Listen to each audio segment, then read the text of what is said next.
তোমালোকৰ বিয়াখন কেনেকুৱা আছিলে এৰেঞ্জ নে লাভ মেৰেজ মিছা কথাটো নকওঁ লাভ মেৰেজে হৈছে আৰু কেনেকৈ লগ পালে এই কি ক'ব আৰু এয়া যে আমাৰ ইয়াত দৌল উৎসৱ হৈছিলে মই আৰু মোৰ ঘৰ ইয়াত নহয় মোৰ ঘৰ গোলাঘাটত মই চাকৰি সূত্ৰে ইয়ালৈ আহিছিলোঁ আহোঁতে দৌল উৎসৱতে তাইক লগ পালোঁ ৰং দিব গৈছিলোঁ জানানে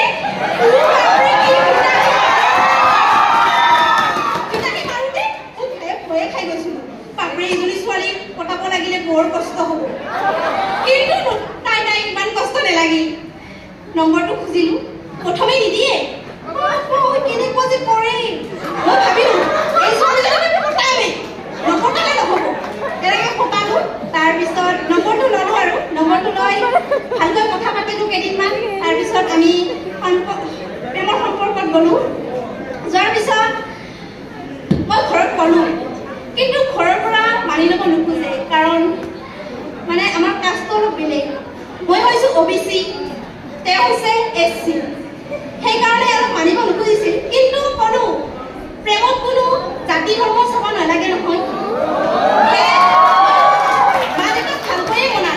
বনোৱাৰ পিছত তেওঁলোকৰ আমাৰ